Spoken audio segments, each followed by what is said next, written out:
तो hello friends, स्वागत है आपका हमारे यूट्यूब चैनल आनंद टेक्निकल स्टडी में। तो आज हम फिर से एक और वीडियो लेकर आए हैं जो कि कक्षा 10 विज्ञान की है और यूपी बोर्ड इम्पोर्टेंट क्वेश्चन है। और ये क्वेश्चन कौन से अति लघु उत्तरीय है। तो ये जो वीडियो होने जा रही है बहुत महत्वपूर्ण है। और जो मैं आपको प्रश्न बता रहा हूँ इनको नोट में ज़रूर लिख लेना। और ये जो मैं प्रश्न बता रहा हूँ ये नोटबुक में अपनी ज़रूर लिख लेना, क्योंकि बहुत बहुत बहुत महत्वपूर्ण प्रश्न है और ये 2024 में ज़रूर देखे जाएंगे। क्योंकि ये जो मैं आपको प्रश्न बता रहा हूँ ये 2024 से रिलेटेड है, क्योंकि ये हर साल पूछे जाते हैं और करीबन 2-3 साल से आ रहे हैं। तो मैं आपसे अनुरोध करता हूँ कि नोटबुक में ज़रूर लिखें, क्योंकि समय बहुत कम बचा है। तो तैयारी लगातार और अच्छे से होगी। तो वीडियो में आगे बढ़ते हैं। अगर आप हमारे चैनल पर नए हो तो चैनल को सब्सक्राइब, लाइक एंड दोस्तों को शेयर जरूर करें, ताकि उनको भी पता चले यहाँ पर महत्वपूर्ण महत्वपूर्ण प्रश्न बताए जाते हैं। तो स्टार्ट करते हैं। तो कक्षा 10 विज्ञान UP board important question, very important question. पाठ 1 अति लघु उत्तरीय प्रश्न, पाठ 1 के अति लघु उत्तरीय प्रश्न है। तो पहला प्रश्न क्या करा है। और पाठ 1 इसका जिसका नाम है रासायनिक अभिक्रिया एवं समीकरण। पाठ 1 का नाम है रासायनिक अभिक्रिया एवं समीकरण। तो इसके अति लघु उत्तरीय प्रश्न है जो कि बहुत महत्वपूर्ण है। और मैं आपको जो क्वेश्चन बताऊंगा उनमें से जरूर आएगा। अगर इसमें से नहीं आया तो अगले में से आएगा, लेकिन मैं आपको केवल क्वेश्चन एक ही बार बताता हूँ और उन्हीं में से आएगा, उससे बाहर नहीं आएगा।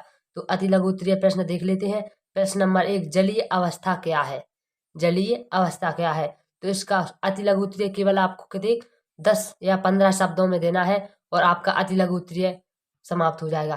क्योंकि अगर ज़्यादा बड़ा लिखेंगे तो आपका समय ही खराब होगा और आपका कुछ नहीं होगा, नंबर बस उतने ही मिलेंगे। तो जलीय अवस्था क्या है। उत्तर, किसी अभिकारक या उत्पाद का जल में विलयन या मिलना उसकी जलीय अवस्था कहलाता है। मतलब कि ये क्या करा, किसी अभिकारक या उत्पाद का जल में विलयन यानी कि मिलना उसकी जलीय अवस्था कहलाती है। तो जलीय अवस्था ये होती है। प्रश्न नंबर 2, अभिक्रिया की गति प्रभावित करने वाले प्रमुख कारक कौन से हैं। मतलब कि अभिक्रिया चलने वाली क्रिया की गति मतलब चलते हैं को प्रभावित करने वाले प्रमुख कारक कौन कौन से हैं। तो नंबर 1 पहला कारक है अभिकारकों की प्रगति, नंबर 2 है ताप, और नंबर 3 सांद्रण, और नंबर 4 पे है उत्प्रेरक। मतलब कि ये 4 ही कारक हैं जो अभिक्रिया की गति को प्रभावित करते हैं। तो इन 4 कारकों को अच्छे से ध्यान में रखें। और फिर क्वेश्चन नंबर 3 क्या कर रहा है। जब चूने के पानी में कार्बन डाइऑक्साइड प्रवाहित की जाती है, मतलब मिलाई जाती है, यह दूधिया हो जाता है, मतलब सफेद हो जाता है, ऐसा क्यों है। तो ये इसका मतलब कि इसका उदाहरण देकर बताना है। और ये कह रहा है कि ऐसा क्यों हो जाता है, इसके बारे में बताना है। ये प्रश्न क्या कह रहा है। जब चूने के पानी में मतलब चूने के पानी में जो चूना होता है सफेद वाला, उसके पानी में कार्बन डाइऑक्साइड प्रवाहित यानी कि मिलाई जाती है, तो यह दूधिया क्यों हो जाता है, दूध जैसा क्यों हो जाता है, सफेद क्यों हो जाता है। तो इसका कारण बताइए। तो उत्तर में क्या है, चलो देखते हैं। चूने का पानी कैल्शियम हाइड्रोक्साइड, मतलब कि चूने के पानी में क्या होता, कैल्शियम हाइड्रोक्साइड कार्बन डाई में संयोग करके कैल्शियम कार्बोनेट, यानी कि चूने का पानी और इसमें होता कैल्शियम हाइड्रोक्साइड, और कार्बन डाई ऑक्साइड से मिलने पर जो क्रिया होती है का अवक्षेप, चूने का पानी कैल्शियम कार्बन डाइऑक्साइड के संयोग करके कैल्शियम कार्बोनेट का अवक्षेप बनाता है, मतलब कि अवक्षेप बनाता है, जिससे चूने का पानी दूधिया हो जाता है।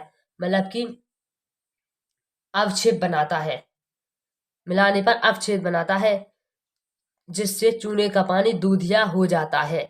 तो दूधिया हो जाता है। तो इसका बोले उदाहरण देख लेते हैं क्यों कैसे हो जाता है। तो सबसे पहले क्या है, यह है कैल्शियम हाइड्रोक्साइड। कैल्शियम हाइड्रोक्साइड का सूत्र क्या है, Ca कोष्टक में OH2 और कोष्टक में फिर AQ plus CO2 carbon dioxide, ये है गैस, और ये है एक कौन सा पदार्थ, और CaCO3 और फिर प्लस H2O जल, मतलब कि कैल्शियम कार्बोनेट में जल मिलाए। और सबसे पहले कैल्शियम हाइड्रोक्साइड और प्लस कार्बन डाइऑक्साइड, इसको मिलाएंगे तो बनेगा कैल्शियम हाइड्रोक्साइड, कैल्शियम कार्बोनेट और जल बनेगा। तो यही प्रक्रिया बताने को ये कह रहा था कि दूधिया क्यों हो जाता है, तो मैंने आपको बता दी कि इस प्रकार से दूधिया हो जाता है। तो एक बार क्वेश्चन देख लेते हैं। सबसे पहले क्वेश्चन क्या कह रहा था? क्वेश्चन कह रहा था जब चूने के पानी में कार्बन डाइऑक्साइड प्रवाहित की जाती है तो यह दूधिया क्यों हो जाता है। तो चूने का पानी यानी कि कैल्शियम हाइड्रोक्साइड कार्बन डाइऑक्साइड में संयोग करके कैल्शियम कार्बोनेट बनाता है, कैल्शियम कार्बोनेट का अवक्षेप बनाता है या फिर बनाता है, जैसे चूने का पानी दूधिया हो जाता है। यानी कि ये उदाहरण में आपको समझ में आ ही रहा होगा। चूने का पानी क्या है? Calcium hydroxide. तो इसका सूत्र लिख दिया, प्लस कार्बन डाइऑक्साइड को जोड़ दिया, मतलब संयोग। इसी में अभी हाल बताया था कैल्शियम हाइड्रोक्साइड और कार्बन डाइऑक्साइड में संयोग करके यानी कि मिलाने पर कैल्शियम कार्बोनेट और जल उत्पन्न होता है। इसी प्रकार से दूधिया हो जाता है। और नंबर 4 क्या कह रहा है? प्रश्न नंबर 4 कह रहा है लोहे के औजार पर पेंट की अपेक्षा तेल लगाया जाता है, ऐसा क्यों?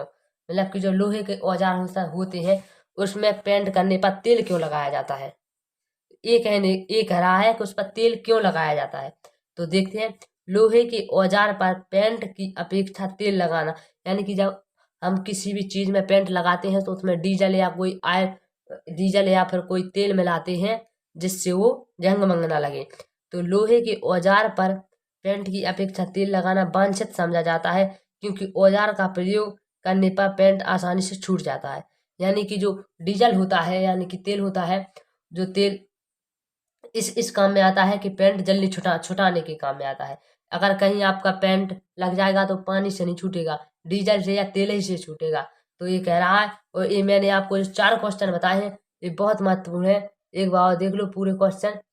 तो ये 4 क्वेश्चन है, ये 4 ही क्वेश्चन बहुत महत्वपूर्ण है और इन 4 क्वेश्चन को नोटबुक में जरूर लिख देना।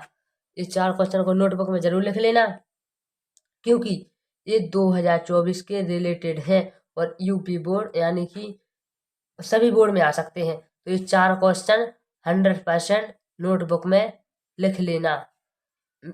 तो अगर आपको वीडियो अच्छी लगी हो तो लाइक शेयर एंड नए हो तो चैनल को सब्सक्राइब जरूर करें।